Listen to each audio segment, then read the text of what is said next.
South ఇండియాలోనే అతి తక్కువ ధరలకి రత్నాలనందించే ఏకైక సంస్థ 6JVR. నమస్తే, నేను Keshav. Welcome to Suman TV. ఆంధ్రప్రదేశ్లో ఎన్నికల జోష్ రాజుకుంది. నోటిఫికేషన్ వచ్చిన రోజునే నామినేషన్ల పర్వం కూడా ఊపందుకుంది. ఇప్పటికే ఎక్కడికక్కడ నాయకులు తమకు సంబంధించినటువంటి జాతకాల రీత్యా ముహూర్తాలు పెట్టుకోవడం, నోటిఫికేషన్ వెలువడిన తర్వాత ఉదయం 11 గంటల నుంచి 3 గంటల వరకు నామినేషన్లు తీసుకోవడానికి నిర్దిష్ట సమయాన్ని నిర్దేశించడంతో ఆ సమయంలో నామినేషన్ల జోరు పెరిగింది. ఇదే క్రమంలో ప్రధాన ప్రతిపక్ష నేత చంద్రబాబు నాయుడు కూటమికి పెద్ద దిక్కుగా ఒక సమన్వయ సమావేశాన్ని నిర్వహించారు. ఈ సమావేశంలో కొన్ని కీలకమైన నిర్ణయాలు తీసుకున్నారు. రాబోయేటువంటి 20 రోజుల్లో ఆంధ్రప్రదేశ్లో జరగబోయేటువంటి ప్రచార పర్వానికి సంబంధించినటువంటి ఒక క్లారిటీ తెలుగుదేశం పార్టీ, అలానే జనసేన, బీజేపీ నాయకులందరూ కలిసి డిసైడ్ చేసినటువంటి పరిస్థితి ఉంది. అలానే పార్టీకి సంబంధించి జోనల్ సమన్వయకర్తలతో కూడా చంద్రబాబు నాయుడు భేటీలు నిర్వహించారు. ఆంధ్రప్రదేశ్లో జరగబోయే ప్రధానమంత్రి నరేంద్ర మోడీ పర్యటనకి సంబంధించి కూడా ఒక రూట్ మ్యాప్ని డిసైడ్ చేశారు. ప్రధానమంత్రి ఏపీ ఎలక్షన్ క్యాంపెయిన్లో 4 చోట్ల సభలు నిర్వహించడానికి లైన్ క్లియర్ చేసుకున్నారు.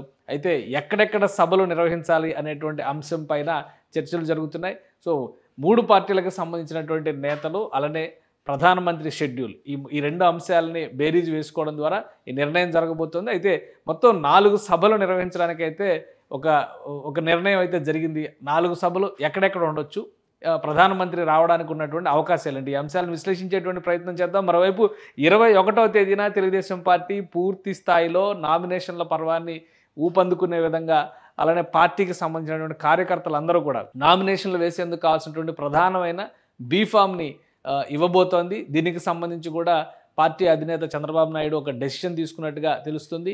21వ తేదీన తెలుగుదేశం పార్టీ అభ్యర్థులుగా బరిలో దిగుతున్నటువంటి 144 మంది ఎమ్మెల్యే అభ్యర్థులు, అలానే 17 మంది లోక్సభ అభ్యర్థులు, వీళ్ళందరికీ కూడా ఒకేసారి బీఫామ్స్ ఇవ్వబోతున్నట్టుగా ఒక సమాచారం ఉంది. సో ప్రధాని టూర్కి సంబంధించి కూడా ఈలోగానే ఒక రూట్ మ్యాప్ క్లియర్ చేసుకోవాలని అనుకున్నారు.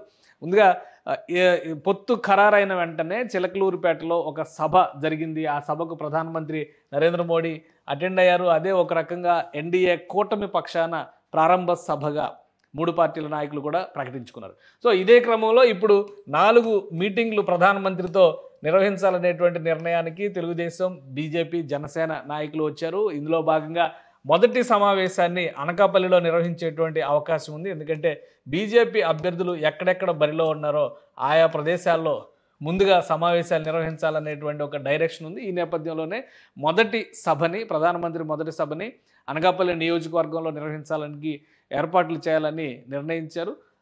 ఇక్కడ నుంచి బీజేపీ అభ్యర్థిగా, లోక్సభ అభ్యర్థిగా సీఎం రమేష్ బరిలో ఉన్నారు.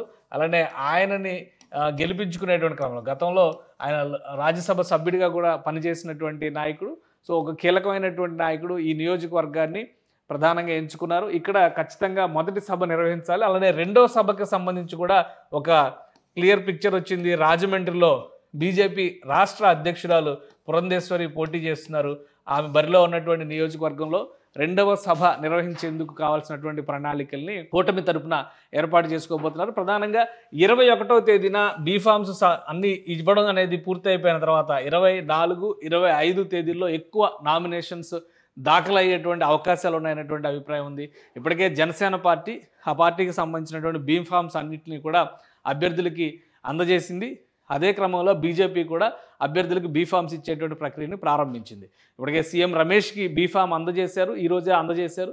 సో ఆయన నామినేషన్ వేయడానికి కావాల్సినటువంటి ఏర్పాట్లు చేసుకుంటున్నటువంటి పరిస్థితి ఉంది. సో అందుకనే ప్రధానమంత్రి సభకు సంబంధించి 2 సభలపైన ఒక క్లారిటీ వచ్చేసింది. అయితే 3వ సభ రాయలసీమలో నిర్వహించాలనుకుంటున్నారు. రాయలసీమలో కూడా ముఖ్యమంత్రి సొంత జిల్లా కడపలో ఒక పోటీ సభని, బలమైనటువంటి సందేశం ఇచ్చేలాగా కడపలో ఒక సభను నిర్వహించాలి, లేదా రాజంపేట నియోజకవర్గంలో బీజేపీ అభ్యర్థిగా కిరణ్ కుమార్ రెడ్డి బరిలో ఉన్నారు కాబట్టి అక్కడ నుంచి 3వ సభ నిర్వహించాలి అనేటువంటి ఒక ప్రతిపాదన వచ్చింది. సో కడప కానీ రాజంపేట కానీ ఈ రెండిట్లో ఎక్కడో చోట ఒక 3వ సభని ఎన్డీఏ తరపున ప్రధానమంత్రి పాల్గొనబోయేటువంటి సభని నిర్వహించడానికి కూటమి ఏర్పాట్లు చేసుకుంటోంది. ఇక 4వ సభ ఎక్కడ నిర్వహించాలనే అంశంపైనే కొన్ని ఆప్షన్స్ పరిశీలిస్తున్నారు. ఎందుకంటే నరసాపురం నియోజకవర్గం పైన ఒక డిస్కషన్ జరుగుతుంది. అభ్యర్థి మార్పు, అలానే లోక్సభ బరిలో కాకుండా బీజేపీ అభ్యర్థిగా బీజేపీని ఎమ్మెల్యే స్థానానికి పరిమితం చేసి అంటే అసెంబ్లీ స్థానానికి షిఫ్ట్ చేసి టీడీపీ లోక్సభ అభ్యర్థిగా రఘురామకృష్ణరాజుని అక్కడ బరిలో దింపొచ్చు అనేటువంటి ఒక చర్చ జరుగుతుంది. అదే నేపథ్యంలో ఇటు విజయవాడ పరిసర ప్రాంతాల్లో విజయవాడ, గుంటూరు, ముఖ్యంగా అమరావతి ప్రాంతంలో ఒక సభ నిర్వహించాలి అనేటువంటి ప్రతిపాదన వస్తుంది. కానీ ఇప్పటికే చిలకలూరుపేట సభని దాదాపుగా అమరావతిని ఆనుకుని ఉన్నటువంటి ప్రాంతంలో నిర్వహించినందున ఈ ప్రదేశంలో కాకుండా ప్రత్యామ్నాయం చూడాలనేటువంటి ప్రతిపాదన కొంతమంది నాయకులు చేసినట్టుగా తెలుస్తుంది. ఈ క్రమంలోనే 4వ సభని ఎక్కడ నిర్వహిస్తారనేటువంటి అంశం పైన ఇంకా స్పష్టత రాలేదు. బహుశా మొదటి 3 సభలు అయ్యేలోపు దీనికి సంబంధించినటువంటి ప్రణాళికని సిద్ధం చేయొచ్చు. ఎందుకంటే ఒక 2-3 రోజుల్లో కొన్ని మార్పులు చేర్పులు ఉండేటువంటి అవకాశాలు ఉన్నాయి. 21వ తేదీన బీఫామ్స్ ఇచ్చేటువంటి క్రమంలో, ఎందుకంటే బీఫామ్స్ ఒక్కసారి ఇస్తే మళ్ళీ మార్పులు చేర్పులకి అవకాశం ఉండదు కాబట్టి తెలుగుదేశం అలానే బీజేపీ మధ్య సీట్ల బదలాయింపు విషయంలో కొన్ని చర్చలు జరుగుతున్నాయి. ప్రధానంగా అనపర్తి అసెంబ్లీ సీటు పైన కొంత ఇబ్బందికరమైనటువంటి వాతావరణం నెలకొని ఉంది. అలానే కడప ఎంపీగా ఆదినారాయణ రెడ్డి బరిలో దిగాలనేటువంటి చర్చ నడిచింది. జమ్మలమడుగు ఎమ్మెల్యేగా టీడీపీ అభ్యర్థిగా కడప అభ్యర్థిగా నిలబడినటువంటి భూపేష్ రెడ్డిని అక్కడికి షిఫ్ట్ చేసేటువంటి అవకాశం ఉందనేటువంటి చర్చ నడుస్తుంది. సో ఇటువంటి అంశాలపైన స్పష్టత రాలేదు కాబట్టి ఈ 2 రోజుల్లో ఈ అంశాలన్నింటినీ కూడా పరిష్కరించుకోవడం ద్వారా 21వ తేదీన బీఫామ్స్ డెలివరీ చేసేస్తే కనుక అభ్యర్థులందరూ తమ తమ నియోజకవర్గాల్లో బిజీగా ఉంటారు. ఆ తర్వాత ప్రచార పర్వం పైన ముఖ్యంగా అధినేతల ప్రచార పర్వం, అగ్రనేతల ప్రచార పర్వం, అలానే ఏపీలో ఎన్నికల ప్రణాళికలో భాగంగా ప్రచారం కోసం కేంద్ర హోంమంత్రి అమిత్ షాతో సహా అనేక మంది కేంద్ర మంత్రులు కూడా వచ్చేటువంటి అవకాశాలు ఉన్నాయి. కాబట్టి ముందుగా ప్రధానమంత్రి సభలకు సంబంధించి ఒక స్పష్టత ఇవ్వాలని కూటమి నేతలు నిర్ణయించారు. దీనికి సంబంధించి మరొక సమావేశం కూడా 1-2 రోజుల్లో జరిగే అవకాశం ఉంది. ఆ సమావేశంలో 4 సభలు నిర్వహించేటువంటి అంశంపైన పూర్తిస్థాయి స్పష్టత వచ్చేటువంటి అవకాశం ఉంది. అయితే ఓవరాల్గా 4వ ఫేజ్ ఎలక్షన్స్, 5వ ఫేజ్ ఎలక్షన్స్, వీటన్ని ఇప్పుడు 5వ ఫేజ్ ఎలక్షన్స్కి నెక్స్ట్ ఎలక్షన్ నోటిఫికేషన్ రాబోతుంది. మొదటి ఫేజ్ పోలింగ్ రేపే జరగబోతుంది. సో ఈ అంశాలన్నింటినీ దృష్టిలో ఉంచుకొని ప్రధాని షెడ్యూల్ని ఏ విధంగా మలుచుకోవాలి, అవసరమైతే మరొక 2 సభలు పెంచడానికి అవకాశం ఉంటుందా లేదా అనేది కూడా కూటమి నేతలు నిర్ణయించినట్టుగా తెలుస్తుంది.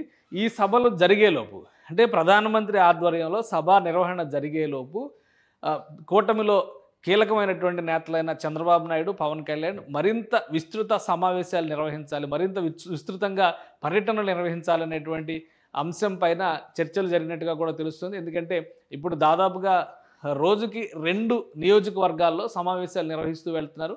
అలానే జనసేన అభ్యర్థులు, తెలుగుదేశం అభ్యర్థులు పోటీ చేస్తున్నటువంటి నియోజకవర్గాలను ఎంచుకోవడం ద్వారా సభా కార్యక్రమాలను, సభా స్థలాలను కూడా నిర్ణయం చేస్తున్నారు. సో ఈ నంబర్ ఇంకా పెంచాలి, మరింత విస్తృతంగా ఈ 20 రోజులు ఇద్దరు నేతలు కూడా పర్యటనలు చేయాలనేటువంటి నిర్ణయం పైన కూడా చర్చ జరిగింది. దీనిపైన ఒక క్లారిటీ తీసుకున్నట్టుగా తెలుస్తుంది.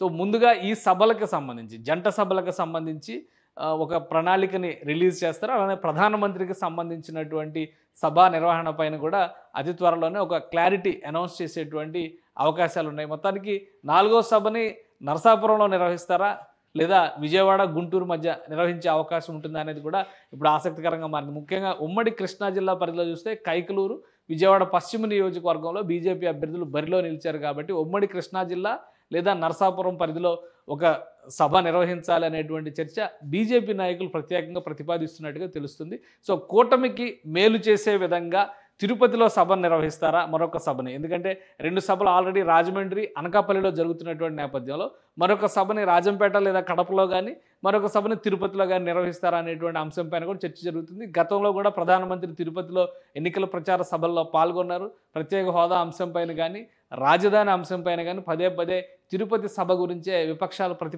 చర్చిస్తున్నటువంటి పరిస్థితి ఉంది. కాబట్టి మరొక ప్రత్యామ్నాయంగా తిరుపతి లేదా నరసాపురం లేదా విజయవాడ ఈ 3 ప్రాంతాల్లో ఒక ప్రదేశాన్ని ఎంచుకునేటువంటి అవకాశాలు అయితే కనిపిస్తున్నాయి. అతి త్వరలోనే దీనిపైన ఒక స్పష్టమైన ప్రణాళికని కూటమి రిలీజ్ చేసేటువంటి అవకాశాలు ఉన్నాయి. సుమన్ టీవీలో మీ పర్సనల్ అండ్ బిజినెస్ ప్రమోషన్స్ కోసం కింది నెంబర్కి కాంటాక్ట్ చేయండి.